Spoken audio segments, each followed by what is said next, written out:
Oke,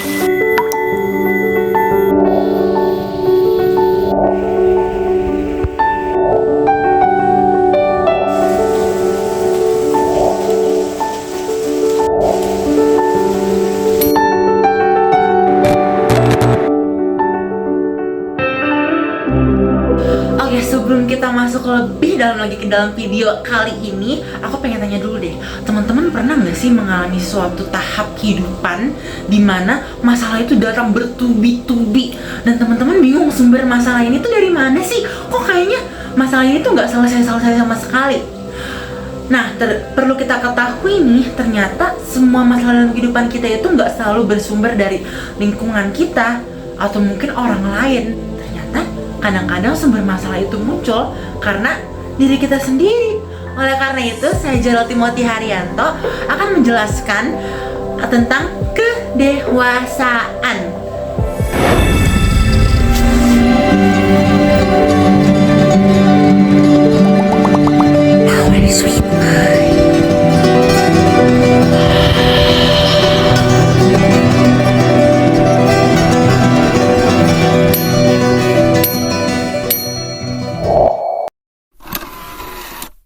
Oke, jadi apa sih itu yang namanya kedewasaan? Jadi, kedewasaan itu secara umum merupakan orang yang memiliki pemahaman diri yang kuat sehingga ia bisa mengupayakan agar dirinya itu jadi pribadi yang bertanggung jawab pada berbagai hal yang telah dijalaninya. Nah, jadi dalam kondisi ini ia akan terus berusaha nih untuk mengembangkan dirinya dan membangun kualitas dirinya lebih dan lebih lagi. Selanjutnya, menurut psikolog Amanda Johnson, ia mengatakan bahwa individu yang dewasa itu adalah mereka yang punya kemampuan untuk mengambil keputusan dan menghadapi tantangan hidup secara bijaksana. Jadi orang yang dewasa itu tuh nggak hidup serampangan atau asal-asalan, tapi merupakan seseorang yang punya suatu pilihan, prioritas, dan keputusan dalam hidupnya. Jadi dia itu bisa menghadapi tantangan hidup itu ya secara bijaksana dan secara teratur gitu. Dan selanjutnya, kalau menurut Alkitab sendiri, kedewasaan itu apa ya? Nah, bisa kita ambil nih dari kitab Efesus 4 ayat 14-15 yang mengatakan bahwa sehingga kita bukan lagi anak-anak yang diombang-ambingkan oleh rupa-rupa angin pengajaran, oleh permainan palsu manusia dalam kelicikan mereka yang menyesatkan, tetapi dengan teguh berpegang pada kebenaran di dalam kasih kita, bertumbuh di dalam segala hal ke arah Dia, Kristus yang adalah kepala. Jadi di ayat ini tuh mengatakan bahwa kedewasaan itu adalah di saat kita itu berpegang teguh pada kebenaran di dalam Kristus itu sendiri, dalam Tuhan, dalam kasihnya Tuhan. Bagaimana kita tuh gak berfokus pada pengajaran-pengajaran yang sesat pada kehidupan anak-anak kita lagi, tapi kita fokus pada masa depan yang akan Tuhan berikan untuk kita. Nah, selanjutnya, apa sih ciri-ciri dari orang yang dewasa? Mungkin bagi para yang laki-laki nih ya, kedewasaan itu ditunjukkan dari penampilan yang memukau.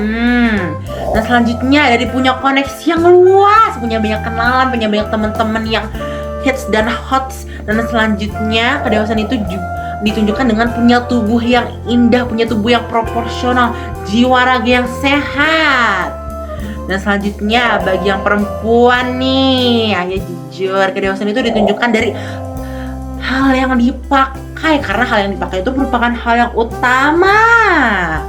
Dan selanjutnya, gadget juga merupakan unsur pembangun kedewasaan, karena dengan adanya tablet, handphone, dan juga gadget-gadget yang mendukung itu bisa mendukung proses pendewasaan hidup nih. Dan selanjutnya, pandangan orang lain itu merupakan yang utama. Nah, oke. Semua itu memang tidak masalah, teman-teman. Tetapi nih, apakah kedewasaan itu hanya terbatas pada penampilan atau fisik dalam diri kita? Apakah kedewasaan itu hanya bisa dicapai karena opini atau pandangan dari orang lain? Menurut teman-teman gimana?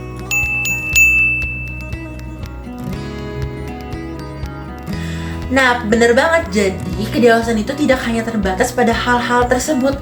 Kita perlu menjadi pribadi yang dewasa dalam diri kita, dalam jiwa kita. Oleh karena itu marilah kita menjadi pribadi dewasa yang berkualitas. Di sini kita bisa belajar bahwa kita tidak hanya membangun nilai dalam pandangan orang lain, tapi kita bisa membangun nilai atau kualitas dalam diri kita sendiri juga. Gimana sih caranya? Dan juga apa sih ciri-ciri orang yang punya dewasa berkualitas ini? Oke, yang pertama itu, orang yang dewasa berkualitas itu hidup tidak hanya untuk dirinya sendiri saja, tapi ya hidup untuk keluarganya, untuk orang yang dikasihinya, dan juga terutama untuk Tuhan. Dan juga orang yang dewasa berkualitas itu ahli dalam bersosialisasi. Jadi dia tuh tidak hanya punya koneksi yang luas, tapi dia bisa membangun koneksi tersebut menjadi sesuatu hal yang terbaik. Dan juga dia juga bisa nih rela dan menyerapi kritik dari orang lain. Jadi dia tidak hanya mengagung-agungkan atau menunjukkan kelebihan-kelebihan dirinya, tapi dia juga bisa melihat dan menyerapi bagaimana kekurangan dirinya supaya bisa menjadi pribadi yang lebih baik lagi ke depannya. Dan juga dibuktikan juga dengan dia tuh bisa menanggapi segala sesuatu dengan positif nih. Jadi dia punya pikiran yang multidimensional. Dan selanjutnya, dewasa berkualitas itu ditunjukkan dengan dia tuh memiliki intelektual atau kepintaran yang kuat nih. Supaya apa? Supaya dia tuh bisa memilah nih, mana sih hal yang baik dan yang buruk yang harus aku lakukan gitu loh. Supaya dia bisa menghindari yang buruk dan bisa melakukan hal yang baik. Ya, sebenar banget. Dan selanjutnya, gak cuma kuat dalam kepintaran doang nih, tapi orang yang memiliki dewasa berkualitas itu punya daya tahan tubuh yang kuat, yang kokoh.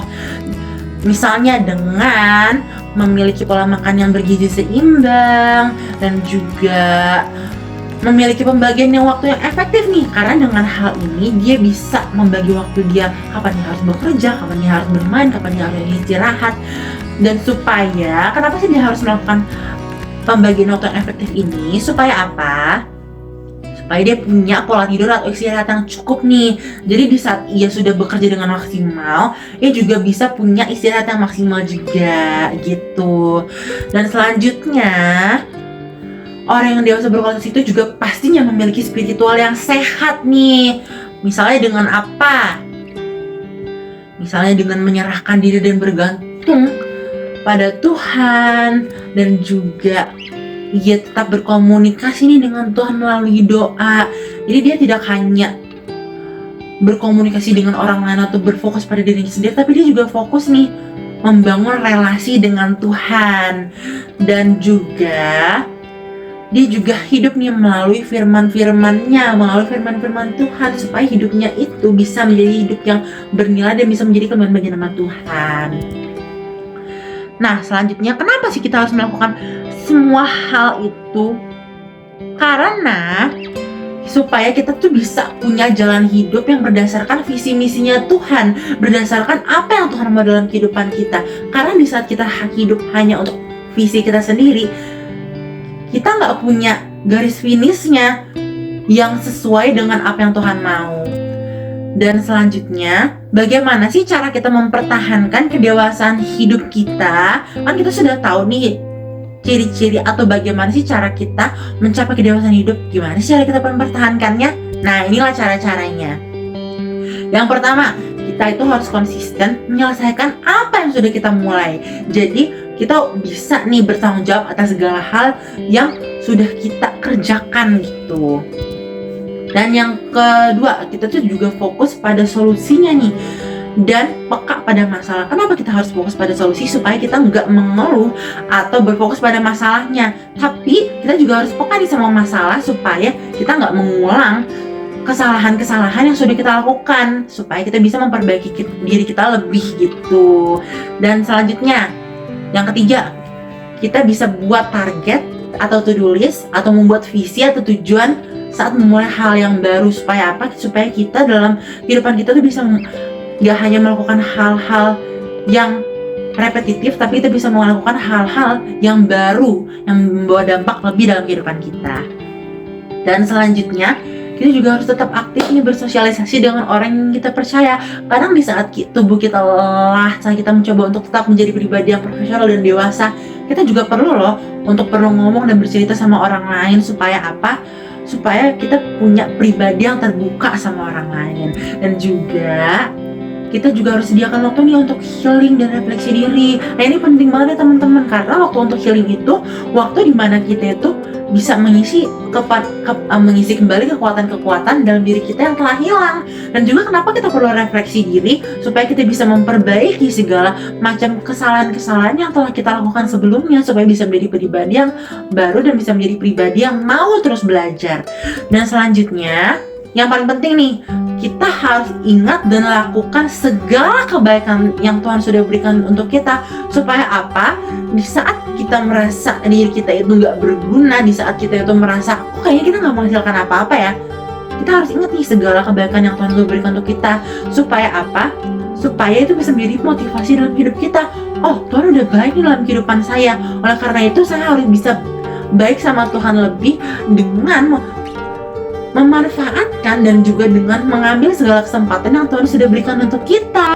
Selanjutnya, fun fact Alkitab. Nah, jadi ada loh tokoh yang namanya tokoh Paulus yang menjadi salah satu contoh kedewasaan yang sejati. Nah, jadi kita perlu tahu nih salah satu sisi penting dari surat Paulus kepada jemaat di Efesus itu agar mereka tuh melepaskan diri dari kehidupan lamanya. Nah, jadi Paulus ini pengen nih mengubah kehidupan lama jemaat di Efesus yang awal dia tuh penyembah dewa-dewi dan mereka itu hidup dalam kekerasan. Paulus ini pengen supaya mereka tuh hidup beriman nih kepada Allah, dan melalui pekerjaan-pekerjaan pelayanannya Paulus ini, akhirnya mereka tuh dapat tumbuh nih menuju kedewasaan yang penuh. Nah, untuk itulah Paulus itu perlu nih memperlengkapi warga jemaat Efesus ini dengan pelayanan-pelayanan lebih, dan juga bagaimana ia tuh berusaha terus untuk share firman Tuhan sebanyak-banyaknya dan juga dengan kekuatan penuhnya agar bisa merubah perilaku penjemaat-jemaat di Efesus. Wah, keren banget ya. Hidup banyak pilihan, tapi kedewasaan hidup haruslah menjadi pilihan. Saya Jodel Timothy Haryanto mengucapkan terima kasih banyak, dan semoga dengan video ini bisa menjadi semangat, sukacita, dan berkat bagi teman-teman semua. Dan mari kita tutup video ini dengan kata-kata bijak, dan marilah kita menuju kehidupan yang penuh dengan kedewasaan. Mungkin memang sulit, tapi apa salahnya mencoba?